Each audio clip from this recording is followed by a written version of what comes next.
Greetings and bienvenue, MITZU. Thank you for returning to this broadcast, and welcome to new viewers joining us for the first time.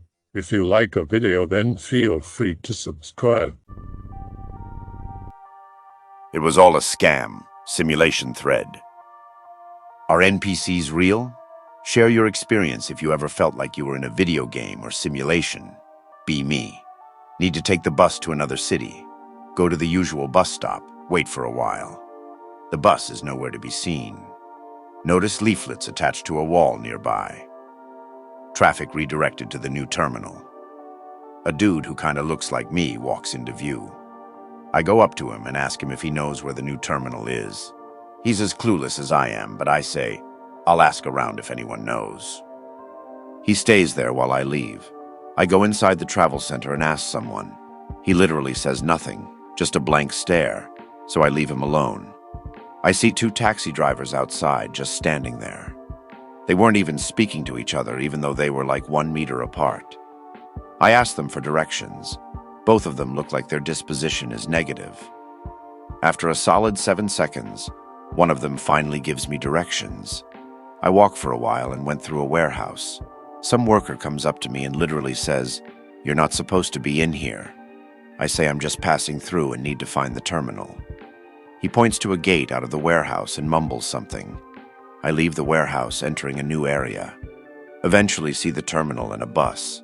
I go there and wait for the bus driver to come. Dude from the old terminal suddenly appears again. Have Oblivion tier dialogue with him. Hear the bus doors open after a while. I'll be going then. He nods.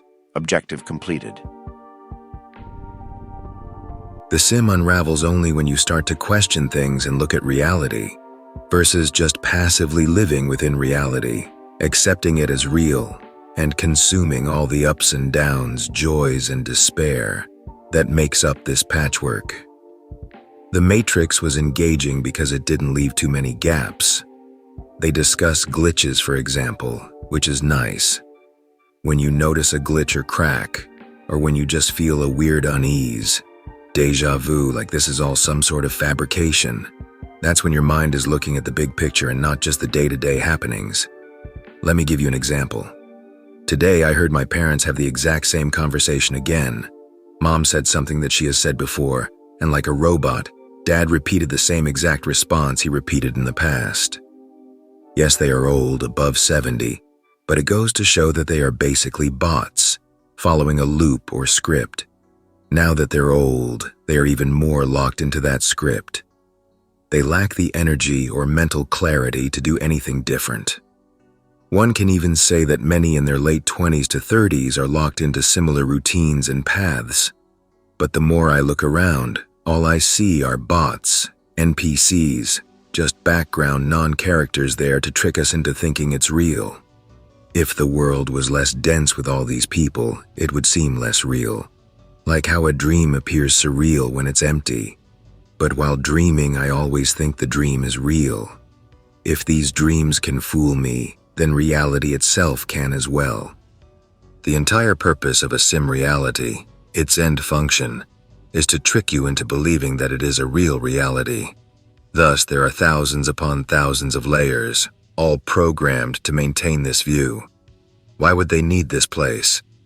A couple of possibilities. 1. It's a containment zone. We are contained or imprisoned. 2. It's a testing ground. We are being tested. The main problem with claiming reality as a sim is that you then lose all foundation for what it is. If it can be a containment zone, then it opens up many possibilities like our true bodies in base reality are sleep mode, and this sim reality is just to keep our minds busy until we're ready to awaken. Or the religious view that we're actually in purgatory. Or if you're living a hellish life, then your current life is actually hell, a punishment. If a higher being wanted to trick you into believing this world is absolutely real and the only reality, then of course they would make sleep required and dreams to happen during sleep. But if you look at evolution, the need for sleep doesn't make much sense. Many would have perished by sleeping and getting eaten, thus not passing on the gene. So this phenomenon of sleeping and dreaming is one little thread to pull on that reveals how fake everything is. Sleep is a very real limitation. If you go without it, you get very tired or go insane. Sleep, the speed of light, luck, and how some appear to live a charmed life of easily making millions each year, all suggest that we're in a sim. Major religions claim that we're in a mid-level testing ground, that heaven is for those who are best with their time here. Was gonna do a separate post about it, but whatever. Does anyone else feel the world is empty? Don't get me wrong. I see people every day, but they seem either more robotic or more animalistic. It has become almost impossible to get a meaningful interaction out there. Acquaintances from the past have done a 180 degrees turnover in their behavior. Most have just faded out of my life for no reason. Seriously, walk up to a normie and talk to them about anything that matters to you. They'll either make it clear that they're not listening, or they will interrupt you with the most random shit you've ever heard. They will gaslight you, or worst case, they will mock and ridicule you. That has led me to wonder if the cause is not in the individual people themselves, but rather they are just scripted in order not to hear the truth or anything meaningful. Like stripped of any attention when it comes to important subjects. It has reached the point that I'm wondering if I'm not the only real person walking in a world full of NPCs. Going out nowadays has that eerie feeling of lifelessness. What do anons think about it? Yep. I suddenly got this ghost town feeling from the whole world around this time in 2021. It suddenly happened. A neighbor that greeted me every time I went to their fruit tree just suddenly stopped. It felt pretty quiet too. I don't know if I just noticed it late or something, but I did not feel it during the height of lockdowns. And like you said, I still see people, even have new neighbors in an area near my home where I never expected. Still empty, though slightly less than back then. I honestly think that the plague was Matrix related, like they needed to update it or move the sim to the next stage or something. Yeah, it was the same time for me around late 2021 when lockdowns ended, at least where I live. Life just resumed as it was supposed to be, but you could feel something was off. It was not like before. I would call that, in my terms, a disturbance in the collective unconscious. Like the lockdown ended, but the ghost town feeling, as you call it, never really left. It also coincided with the rise of generative AI and LLMs. I don't know how to explain, but by using AI's life itself began feeling like a hyper-realistic video game instead of, well, life. On thinking that the plague was Matrix-related. Yeah, I like to believe this. Even though I've always got the feeling something was off, the pandemic year was really a turning point. The world itself was really different before and after, and that's only like 6 years. Ever since then, it keeps getting more and more alien. On top of this, I may add that I'm starting to believe most original people have been replaced by NPCs. Like we began our lives around real humans, but they have become, or got replaced by, non-player characters or bio-robots sometime in the past. How can you tell if you have a soul? I've been on this board a while, and I remember hearing that many spiritual and esoteric traditions have the concept that not everyone has a soul. 2 in 10 is a number I heard multiple times. I'm starting to think I don't have a soul. I don't really have emotions, or if I do, it's a very limited range. It's not that I don't understand emotions either. I understand them very well and can process them intellectually very well, and people seem to think I'm empathetic and often open up to me. But a lot of people, many people in fact, tend to not like me, and I don't know why. I try to be pleasant and understand people, and I'm not a suck-up or too eager to please. It's just like I'm trying to spell a language I never really truly understand. But more than anything, people don't see me. I don't make an impression. I know I'm not special or even notable. I'm not particularly smart, talented, or insightful. But this self-awareness is hurting me. It's like I'm an NPC in a video game and have no way to change my programming or skills. But I'm aware it's a game. I'm suicidal not because I'm sad, but because it feels like if you die halfway through a video game level and have to keep playing over and over but can never beat the boss, so it's just mechanical and lacking pleasure. The only thing that really makes me happy is carnal pleasure like food, sex, alcohol, drugs, etc. And it's not even happiness, just distraction or numbness. I've tried religion, therapy, sobriety, fitness, and pretty much everything people recommend in these situations. But nothing works. I don't like being here anymore. And if I don't have a soul, maybe it's better if the program ends. Or is it possible to gain a soul? Nah, NPCism is mainstream now, so normies are forced to confront this truth about themselves and come up with some kind of answer for it.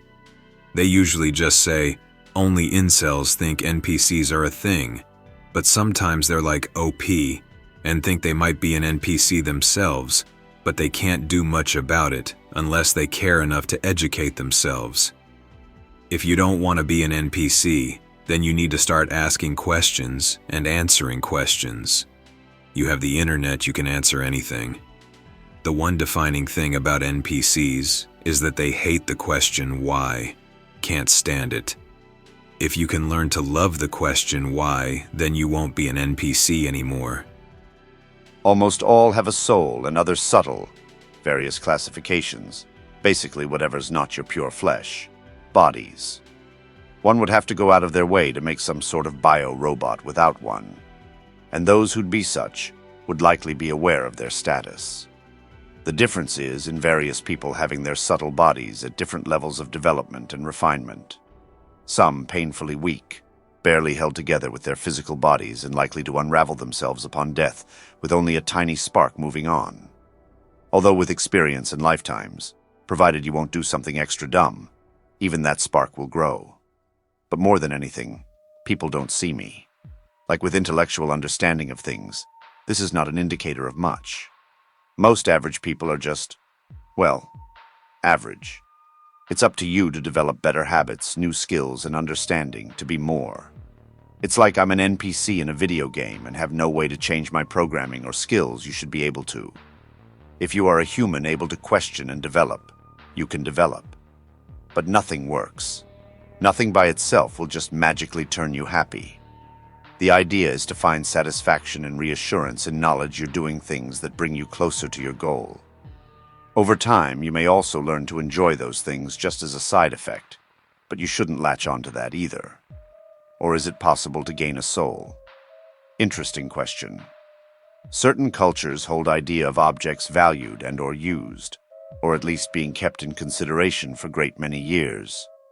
Heirlooms and artifacts passed down over generations, for example, develop a certain spiritual footprint, and in some legends even degree of self-awareness. Similarly with objects acted upon by others, tools of saints, murder weapons, cursed dolls, etc. I am unsure it's enough to qualify as a soul, but there you have it. Work on yourself to be better than you are, spiritually and in mundane life. The rest may sort itself out. I think the premise of simulation theory is intriguing and highlights a way to think about the universe around us. But it's not so much a controlled simulation as a massively complicated and interwoven set of realities that I don't think we'd be able to comprehend even if the entire picture were revealed to us. Is it best for a curious ant to be taught quantum physics and human languages that it can't possibly speak? Or is it best that an ant is allowed to live the life of an ant? No harm in us accepting what we are while we are, right? When the ant matures and wakes up to the fact that at any moment she may experience hellish suffering, then the ant will try to look for a way out. Other ants that just agree with living like an ant are simply immature. Do you think it's a struggle in futility, though, for the desperate ant to look for a way out? All their struggling amounts to a complete and total alienation of those around them. There is no way out for the ant as an ant. They will live and they will die. Death, though, in my mind, is not a finality, but potentially the very way out that the ant may have struggled to find all their life, only to quite ironically arrive there, in a way that couldn't have possibly been avoided. Death and life and suffering between both will continue until the ant realizes the way out. Death is just the ending of the ant's body. The mind being alive, it will search for a new ant body ad infinitum, with continued suffering between one breath and another. Suffering and ignorance. If one doesn't put the effort required, nothing will change. It's the law of the universe said in the fables and such. And the horse that is awake outstrips those who are asleep. It crosses the field with celerity, while others await their doom. That's another thing. I'm unsure if they live a repeating loop of the same life, or it becomes a cascade of infinite different ones. I'm leaning more towards the latter, as a curious mind would find greater fulfillment in exploring than staying stagnant within a forever repeating cycle. So the ant, in our example, may in fact die and awaken a bird or even a man. I don't believe there would exist any barrier preventing such a thing, at least. It may not even be life within the same dimension or universe. Who can really know for sure? I think that's part of what makes life so beautiful. In every direction, an infinite cosmos to explore and find fascination within. Were even a way out a valid concept to explore, would one truly want to consign themselves to something else? One thing upon which we can both agree, death is not the breaking of a cycle, but simply the closing chapter of a single book of infinite many stories to explore. The life that gave their forms animation continues infinitely. I think of it like this. Since GTA 3, the NPCs in Grand Theft Auto have slowly been increasing in terms of functionality, how they interact with each other, and their environment.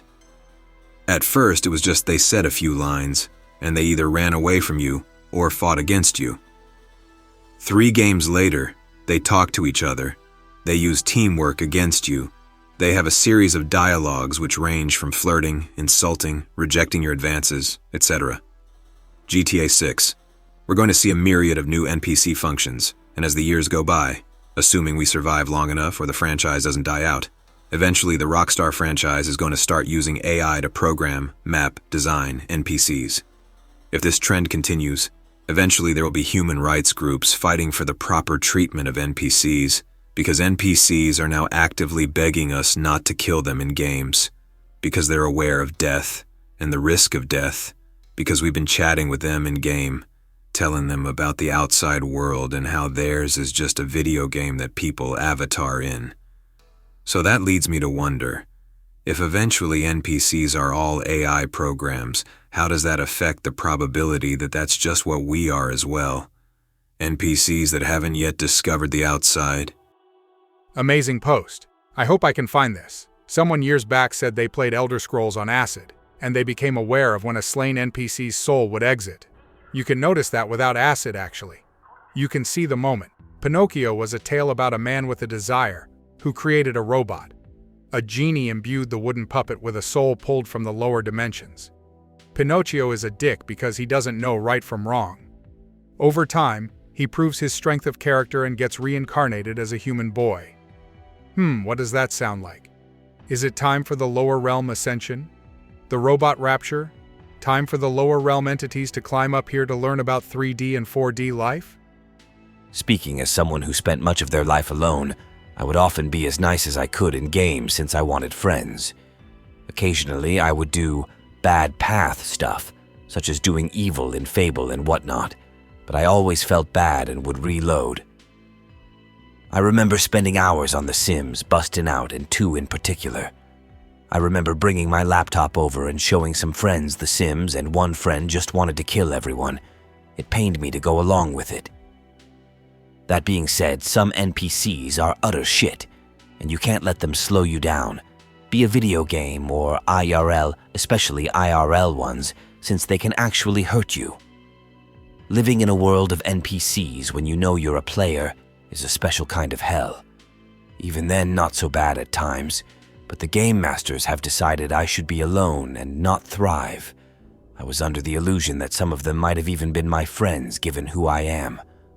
Oh well, fuck 'em. I look forward to killing them someday. Yeah, it's kind of spooky how NPCs exist in games, and then you notice how NPCs exist in reality, because they're modeled off each other so well. There is always this moving mass of people seemingly doing nothing, but obviously they're doing something. Just on the surface, it looks like they're moving from place to place. There are not any NPCs IRL, man. They're just people that are sort of lost in a sea of abstraction. They don't know how valuable their lives are, and they're doing what they believe is right. It'd be just like you were not awakened. Show respect to your fellow man. They're basically a reflection of you.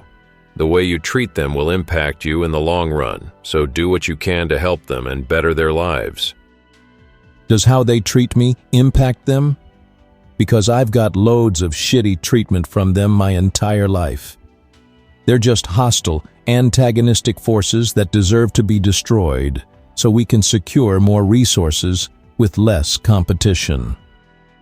Not NPCs. NPCs don't antagonize. The people wanting to defeat you are real. It's like chess. The NPCs are the pieces of the board. Your opponent moving them is real, like you moving them. Except the pieces look like both of you. It is in their ignorance that they act in such cruel and puerile ways. I know it's not easy. I often lash out in anger when I'm slighted, but I know better. I know the truth. Someday I will know their story, seen through their eyes, witness their entire lifetime in an eye blink. We are all one, and as cliché as that is to simply state, it's another thing entirely when we understand what it actually means. The life force that animates your flesh is the same that animates all life. We are part of a single tapestry, so why should one thread scorn the other? Cohesively, we can work together to build something far greater than ourselves, and there is tremendous beauty in that. I'm sorry you've had to deal with such bitter animosity from our unenlightened brethren. I don't say that out of pity or contempt, but I mean it sincerely. As one anon to another, I think there are great things in store for you and I, for all of us. Find that kindness in your heart and spread it like a fire. Ignite and burn away the malice that has twisted others to be so blind and shallow. The more people that think like us, that know the truth, the more harmonious life can be on this earth. Sorry if I sound like a putz or some dipshit guru. I just felt like sharing my view in hopes that it helps, if anything, to give you a different perspective. Regardless, I wish all the best. The people that ask, "How are you?" every time they see you, even though they don't actually care, and expect you to just respond that you're good, and get offended when you say you're not, and not elaborate on anything. Those people are definitely NPCs of the lowest tier, and unfortunately, in my opinion, the majority of people. Imagine for a moment that a complete and total stranger just immediately opens up to you by talking about how his life was ruined by an ex-wife, or asks insanely personal questions. Small talk is a filter, a social lubricant, and entirely necessary. Curb your autism. In my personal experience, I have seen two types of NPCs. The first type is the most common one, and everyone has interacted with them at least once. It contains those that lack something integral to the human condition, like a complete soul or an inquisitive mind. The second type, however, is what I call temporary NPCs, that either through problematic upbringing or mental trauma, act like NPCs. The main difference to the first type is that if these people are properly healed or trained to resist the damage that has been caused on them, they can graduate from NPCs to full-fledged humans, even though, again, generally speaking, they remain as NPCs. Does anyone else have a similar taxonomy? I actually think I'm the latter. I grew up horribly abused by my mother and other adults, and I feel like my trauma helped awaken me as a non-NPC. Perhaps I had a soul and was aware all along because I was always introspective and retrospective. And as a kid, I was always reading my grandfather's World Book encyclopedias from the 70s. I love those things. I was raised to be so docile, and my Catholic upbringing didn't help. I was always that asshole that had to question and call shit out. My senior year of high school, I had enough trauma, and I just didn't care about playing the game anymore. I became a different person, and it seemed like I was just living on autopilot before. That is very interesting, friend. I know of only one other person that belonged in this category, and fully escaped NPC-hood. In his case, he started to immerse himself in the humanities and started slowly to build up a human soul, in the sense that he valued something other than just the physical and started taking spiritualism more seriously. It is a deep desire of mine to learn if there can be some sort of reproducible method that can be applied to help those that lie in the margin between human and NPC. It would turn around the notion that every NPC is just a mindless drone. There could still be some hope for the betterment of humanity. NPCs are still humans, they still have souls. They're just too spiritually immature to do anything with them. We live in a day and age in which maturation for many is an option, and a painful and uncomfortable one at that. Why bother growing as a person and developing a sense of self? A necessary step to spirituality, even if you eventually ascribe to the idea that the self does not exist, as you must first have a conception of the self in order to realize it doesn't exist. Anyway, I'm getting off track. They're not soulless drones, they're infantilized adults. They've allowed themselves to succumb to the excesses of a technologically advanced social species, and most if not every human alive has NPC moments. People just love to feel better than others because as a social species we develop all kinds of fun ways to establish value hierarchies. So you get people who rag on NPCs the way 5th graders think they're cooler than 3rd graders. I believe that NPCs have souls. In fact, I will go as far as to say that every living creature has a soul. That's how you differentiate between matter and life. Matter that somehow contains or is powered by a soul becomes what we refer to as life. At least that is my theory. However, I have to note that lower life forms, such as most beasts, while containing a soul, do not have a soul sufficiently developed that would allow them reasoning or access to advanced logic. The main difference between NPCs and normal humans is this advanced soul that grants access to the logos, something that allows people to be rational, think about what is happening around them, and make decisions based on logic and the data that the world provides them. I know it may sound like a negative message, but if you interact with a lot of people that you are 100% sure are NPCs, then you can't deny that they sometimes give off this feeling that, while they may be completely identical to a human, they lack something. I'm just trying to find what that something may be. I was thinking of the simulation or we're all in a video game. This game kinda sucks. If you grow up and have bad thoughts, you will manifest a bad childhood. In other words, you have no idea you're manifesting shit and reality kicks you while you're down. And by the time you feel better and can manifest a better reality, you don't need help anymore. And the same thing with NPCs. It feels lonely, like we're born in this world. Other people seem real, but they aren't. So how can you find love if other people aren't even real? And then I started to think, if I'm playing a single-player game and I have access to some cheat codes, though not all of them, like God mode, no clip, infinite money, or whatever, maybe someday, but unfortunately not yet. Then I can sort of make them play whatever I want. I can even change the genre. It can be an action game, a dating sim, a horror game, a comedy. You can read a book. You can make good things happen. You can make bad things happen. And I started to think maybe this is actually the greatest game of all time. The balance sucks, and there's no tutorial. The game doesn't explain that you get the most out of it by hacking it and exploring in game engine glitches, manifesting, magic. If you just go around pretending to be an NPC, you will have a boring NPC life, but you don't need to be. You're a player character, and you have some cheat codes. As you learn more and believe in yourself more, you will get better at manifesting and can do whatever you want. It only goes up from there, at least theoretically. So while the early game is kinda trash, there's no tutorial and no guide.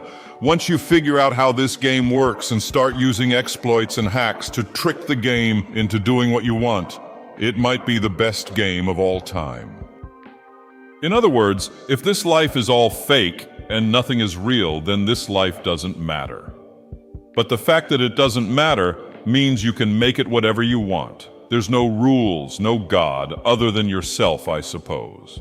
No one is going to stop you, so you might as well make it the greatest game of all time since you are playing. It's like a game you can change while you're playing it to turn it into a better game or even switch genres. It's not just cheat codes to have more or get more. You can change the kind of life you're living. Does that make it worth it? Hell if I know. If I die and if you die, you log out of the game and then I log out of this game, I will hunt down the madman who made this simulation and demand answers. The problem is that I fear that man will be me. In other words, I put myself in this simulation somehow, or that I'm God, you're God, we're all God, and we're all one and all that. So, by hating God, whoever is responsible for existence, you're hating yourself in some way. I don't know, feeling kind of negative and dark honestly right now. I can fix that by just feeling better and manifesting better things in my life. It's just really annoying. I hope that you enjoyed tonight's broadcast. If you enjoyed tonight's story, then please subscribe to the channel as more Greentext will appear daily. A new broadcast will appear when the clock strikes midnight Central Time.